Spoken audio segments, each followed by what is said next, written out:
हमेशा संघर्ष कर रहे थे और मेरा भी हमेशा किसानों से एक जुड़ाव रहा है।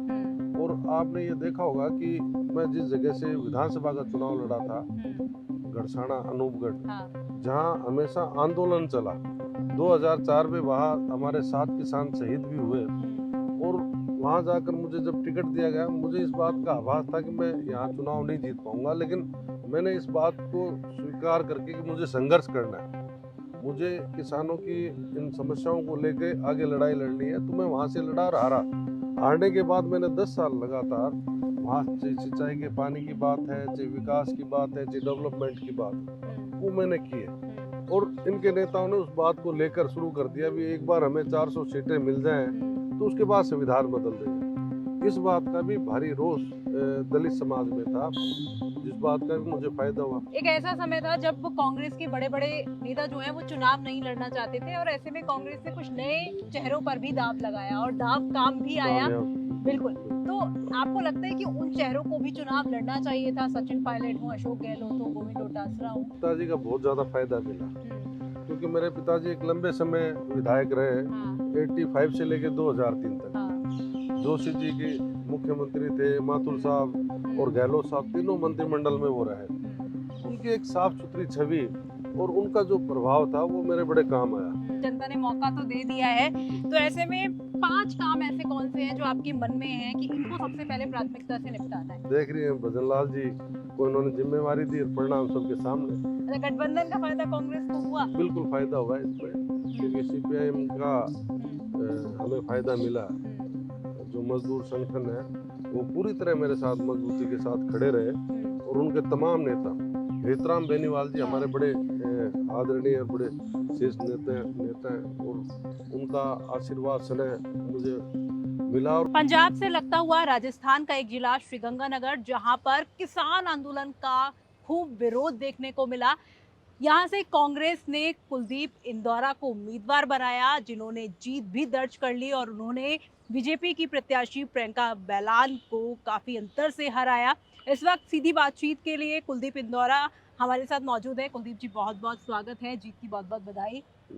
थैंक यू, धन्यवाद आपका जी, 2 चुनाव आपने हारे विधायक के, उसके बाद हालांकि जिला प्रमुख भी आप रहे, जिला अध्यक्ष भी आप रहे, लेकिन सांसद का चुनाव जब लड़ा तो क्या फैक्टर रहे? और जब आप जीते तो संसद में पहुंचे, तो पहला एक्सपीरियंस आपका कैसा रहा, वो आप बताइए। देखिए, संसद में पहुंचना ही, वहाँ जहाँ पहुंचने की आप कल्पना भी नहीं करो, और अवसर एक ऐसा मिला क्योंकि विधानसभा चुनाव में 2 बार लड़ा, हारा, और पार्टी ने मुझे मौका दिया लोकसभा चुनाव लड़ने का, और तमाम हमारे जो देवतुल्य मतदाता हैं उनका आशीर्वाद प्राप्त हुआ। यहाँ आकर एक अच्छा अनुभव हुआ और मुझे ये लगा कि जिस जगह पहुँचा हूँ वहाँ मैं हमारे किसानों की, शोषित वर्ग की और जो ज़रूरतमंद लोग हैं उनकी आवाज़ मैं यहाँ रख सकूँगा। तो मुझे ये अवसर मिला, बड़ा अच्छा अनुभव हुआ और बड़े शीर्ष नेताओं से, हालांकि मेरा मेल मिलाप हमेशा रहा, लेकिन निर्वाचित होने के बाद एक अलग ही अनुभव हुआ, एक अलग ही अनुभूति हुई।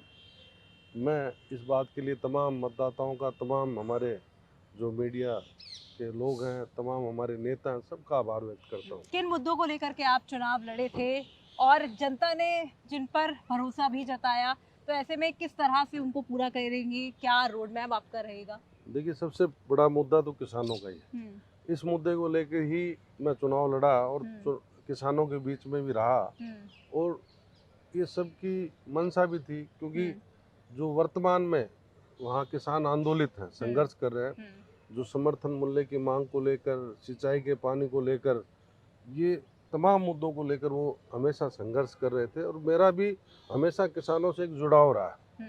और आपने ये देखा होगा कि मैं जिस जगह से विधानसभा का चुनाव लड़ा था, गड़साना अनूपगढ़, जहाँ हमेशा आंदोलन चला। 2004 में वहाँ हमारे 7 किसान शहीद भी हुए और वहाँ जाकर मुझे जब टिकट दिया गया, मुझे इस बात का आभास था कि मैं यहाँ चुनाव नहीं जीत पाऊंगा, लेकिन मैंने इस बात को स्वीकार करके कि मुझे संघर्ष करना है, मुझे किसानों की इन समस्याओं को लेकर आगे लड़ाई लड़नी है, तो मैं वहाँ से लड़ा और हारा। हारने के बाद मैंने 10 साल लगातार वहाँ चाहे सिंचाई के पानी की बात है, चाहे विकास की बात है, चाहे डेवलपमेंट की बात है, वो मैंने की है। लगातार वहाँ 15-15 दिन मैं सड़कों पे भी सोया। जब वहाँ मई जून का महीना, जब लोग बाहर नहीं निकलते, उस समय मैं वहाँ 24 घंटे 15 दिन तक वहाँ एसडीएम कार्यालय के सामने वहाँ रहा। और इसी प्रकार से दिसंबर में भी जब सिंचाई के पानी का संकट आया 2017 में, उस समय मेरे फादर जो पूर्व मंत्री हैं, उनकी हालत भी बड़ी चिंताजनक हो गई थी और डॉक्टरों ने जवाब भी दे दिया था, लेकिन वो आज भी बैठे हैं और उनका आशीर्वाद रहा। उस समय भी मैंने सिंचाई के पानी के लिए कड़कड़ाती सर्दी में 15 दिन तक, उस समय भी मैं सड़कों पर सोया। मैं ये इसलिए बता रहा हूँ कि मैंने हमेशा किसानों की समस्याओं के लिए संघर्ष किया, आंदोलन किए, लड़ाई लड़ी है। और इसी प्रकार से जिस अब वर्तमान में भी हमारे संगरिया में हमारे किसान आंदोलित हैं, वहाँ आज भी सीमा पर वहाँ बैठे हैं। तो आज ये जो केंद्र की सरकार है, जिस प्रकार से किसानों की आवाज़ दबाने का प्रयास कर रही है, ये किसान की आवाज़ दबाने से आवाज़ दबने वाली नहीं। और इस बात को, तमाम मुद्दों को लेकर मैं पार्लियामेंट में भी लड़ाई और संघर्ष करूंगा। और इसके अलावा भी आपने देखा होगा कि इनके नेता जिस प्रकार से संविधान बदलने की बात कर रहे हैं, मोदी जी ने एक बात कही कि 400 पार, और इनके नेताओं ने उस बात को लेकर शुरू कर दिया भी एक बार हमें 400 सीटें मिल जाएं तो उसके बाद संविधान बदल देंगे। इस बात का भी भारी रोष दलित समाज में था, जिस बात का भी मुझे फायदा हुआ। और इस बात को लेके भी हमें संघर्ष करना पड़ेगा। वर्तमान में आप देख ही रहे हैं किस प्रकार से ये भारतीय जनता पार्टी उस संविधान के मुद्दे को अलग करने के लिए आज इमरजेंसी की बात ला रही। तो ये सब चीजें हैं। अच्छा, आपने संविधान का भी जिक्र आपने कर दिया, आपने किसान आंदोलन का भी जिक्र कर दिया, क्योंकि आपके पिता भी कैबिनेट मिनिस्टर रहे हैं, परिवार भी पूरी तरह से राजनीतिक रहा है, तो उसका कितना फायदा आपको मिला? पिता ने क्या कोई सलाह आपको दी? मेरे पिताजी का बहुत ज्यादा फायदा मिला, क्योंकि मेरे पिताजी एक लंबे समय विधायक रहे। 85 से लेके 2003 तक। जोशी जी के मुख्यमंत्री थे, माथुर साहब और गहलोत साहब, तीनों मंत्रिमंडल में वो रहे। उनकी एक साफ सुथरी छवि और उनका जो प्रभाव था वो मेरे बड़े काम आया। और मेरा भी अभी वर्तमान में मैं जिला पंचायत का अध्यक्ष हूँ, जिला प्रमुख हूँ। तो मैं जिला पंचायत में भी 9000 वोटों से जीता। मेरे सामने जातिगत आधार का भी संकट था, लेकिन तमाम वर्ग के लोगों ने मुझे आशीर्वाद दिया, साथ दिया, जिसके कारण मैं आज पार्लियामेंट में पहुंचा। अच्छा, एक चर्चा और चल रही थी, ये सारे मुद्दे तो आपने बताए, लेकिन लोग ये भी कह रहे थे कि एक सहानुभूति की लहर भी थी कि कुलदीप इंदौरा जो हैं वो विधायक का एक भी चुनाव नहीं जीते हैं। हालांकि जिला प्रमुख वगैरह का चुनाव जीत गए हैं, लेकिन एक चुनाव उनको भी जिता दो। और फिर प्रियंका बेलान का दो जो एक वो अरोड़ा की बेटी है और उन्होंने मेघवालों में शादी की, तो उसका भी कहीं ना कहीं नेगेटिव इम्पैक्ट पड़ा। बिल्कुल, इस बात का भी असर हुआ और सहानुभूति थी, इसमें तो कोई दो राय नहीं है। मैं तमाम उन लोगों का जिन्हें मेरे प्रति जो सिंपैथी, जो उनके मन में पीड़ा थी, उस बात का दिखाई देता है कहीं ना कहीं।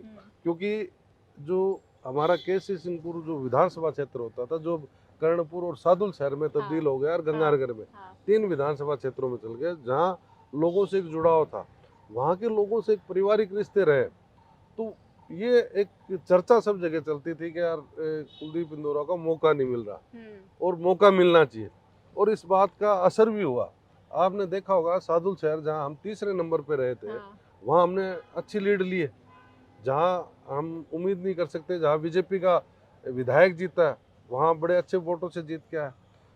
और यही हनुमानगढ़ में, जहाँ मैं मान रहा था कि हो सकता है हम पीछे रहे, लेकिन वहाँ के मतदाताओं ने भी एक इतिहास कायम किया और वो वहाँ भी इंडिपेंडेंट जीता। और हमारी कांग्रेस की पोजीशन ध्यान नहीं है, लेकिन वहाँ तमाम नेताओं ने मेहनत की, जिसका परिणाम मेरे पक्ष में आया। अच्छा, चलो, अब जनता ने मौका तो दे दिया है, तो ऐसे में 5 काम ऐसे कौन से हैं जो आपके मन में हैं कि इनको सबसे पहले प्राथमिकता से निपटाना है?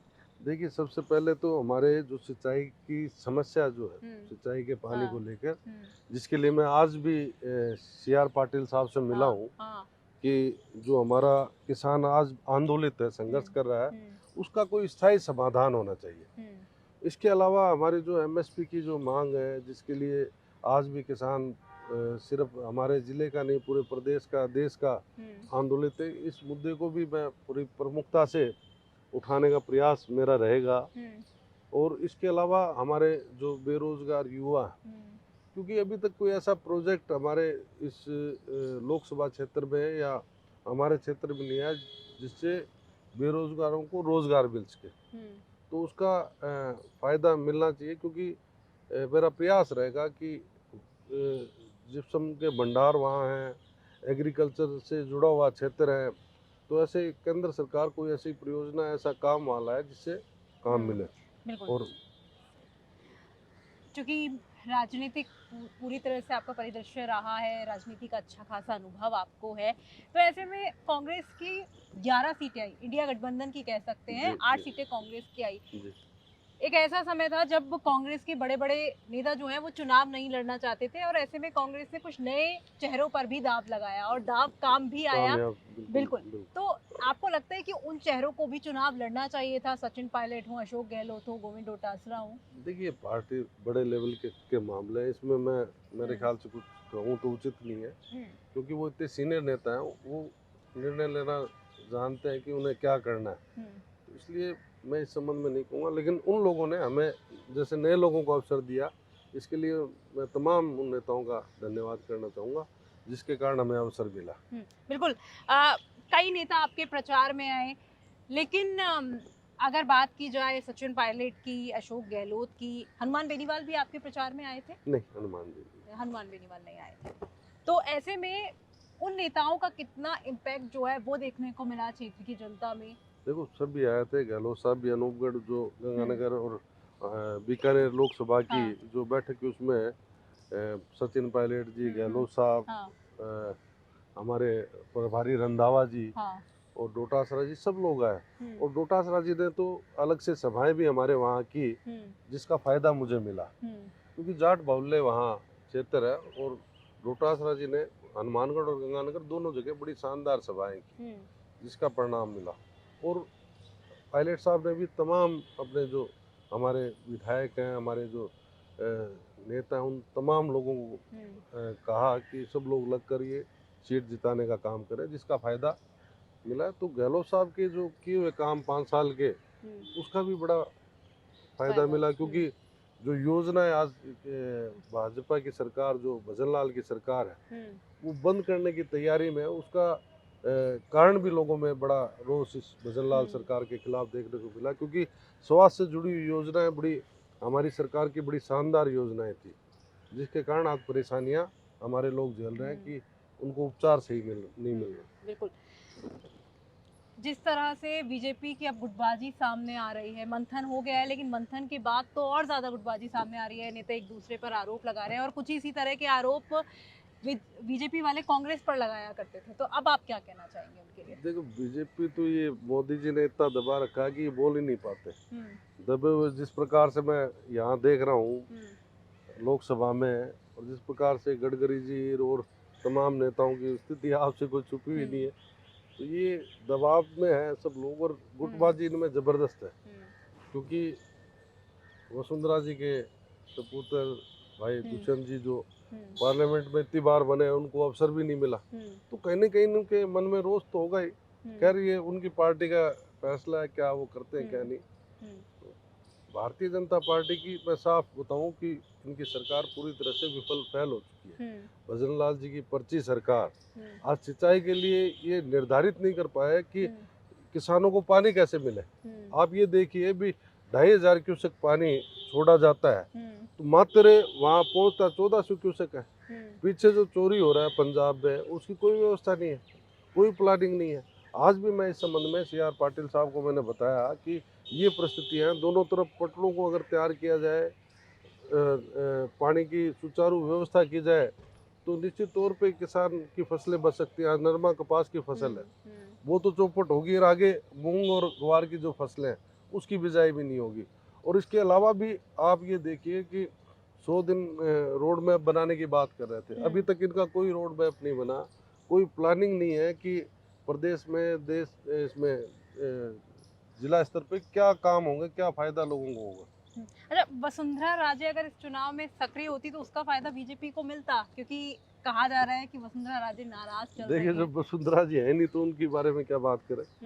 वो तो जो सब चीज़ें देख रही हैं, भजन लाल जी को इन्होंने जिम्मेवारी दी और परिणाम सबके सामने। अच्छा, गठबंधन का फायदा कांग्रेस को हुआ? बिल्कुल फ़ायदा हुआ है इसमें, क्योंकि सीपीआईएम का हमें फ़ायदा मिला। जो मजदूर संगठन है वो पूरी तरह मेरे साथ मजबूती के साथ खड़े रहे, और उनके तमाम नेता, हेतराम बेनीवाल जी हमारे बड़े आदरणीय और बड़े शीर्ष नेता हैं, और उनका आशीर्वाद स्नेह मुझे मिला। और वो समय समय पे, इतनी एज होने के बावजूद भी समय समय पे मुझे निर्देशित भी करते रहे, मार्गदर्शन भी करते रहे और बताते भी रहे कि हमें क्या करना है। तो उसका भरपूर फ़ायदा मिला। और वो तमाम, आप देखिए इस उम्र में भी वो हर जगह विधानसभा में फ़ोन करते थे कि आगामी कार्यक्रम क्या होगा। तो ऐसे नेता हमने, हालांकि उनसे बहुत चीज़ें हमने सीखी है, और मैं तो ये भी कहूँगा कि मैंने आंदोलन करना भी उनसे सीखा है। अच्छा। क्योंकि 2000 से पहले मुझे कभी ये नहीं लगता था कि मुझे सड़कों पे सोना पड़ेगा या लड़ाई लड़नी पड़ेगी।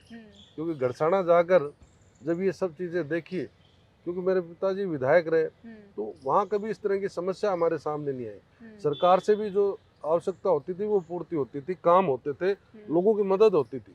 तो कभी इस तरह की परिस्थिति नहीं कि हमें संघर्ष, सड़कों पर उतरना पड़े, संघर्ष करना पड़े। लेकिन गड़साना जाने के बाद ये सब चीज़ें उन एहतराम जी से हमने सीखी कि हमें किस प्रकार से लड़ाई लड़नी है, किस प्रकार से सरकार को झुकाने का काम करना है, और आगे भी करेंगे। हम चुप बैठने वाले नहीं हैं, हम लड़ाई करेंगे, संघर्ष करेंगे, सड़कों पर उतरेंगे। सबसे बड़ी समस्या आपको मैं बताऊं, हमारे जो पेयजल की समस्या है, जो दूषित केमिकल युक्त पानी आ रहा है, आज भी कई गांव ऐसे हैं जिसमें हर घर में एक एक परिवार में कैंसर के व्यक्ति मिल जाएंगे।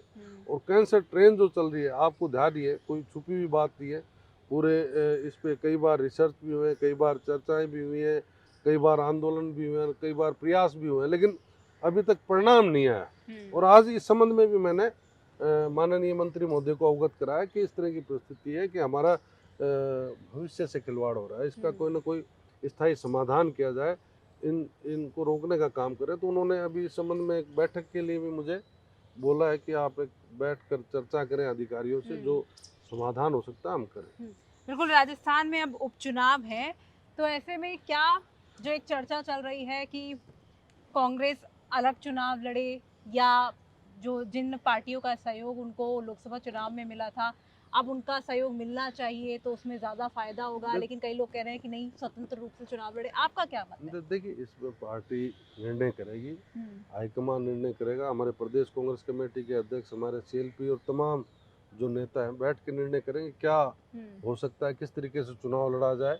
और मेरा मानना है, चाहे गठबंधन हो चाहे इंडिविजुअल हो, यहाँ कांग्रेस की सीटें जीत के आएंगी जिस प्रकार से पहले लोकसभा में जीत के आई। जी बिल्कुल, शुक्रिया बातचीत के लिए। तो ये हमारे साथ थे कुलदीप इंदौरा, जिन्होंने श्रीगंगानगर, हनुमानगढ़ के कई मुद्दों पर अपनी बात रखी, और किस तरह का इनका रोड मैप रहने वाला है उस पर भी अपने विचार व्यक्त किए। और साथ ही साथ कांग्रेस में उपचुनाव किस तरह से लड़ा जाना चाहिए, उसमें हालांकि कहा कि ये पार्टी आलाकमान का ही निर्णय है, उस पर भविष्य पे जो भी फैसला होगा वो आ ही जाएगा। कैमरा पर्सन नितेश के साथ मैं आंचल गुप्ता, राजस्थान तक के लिए।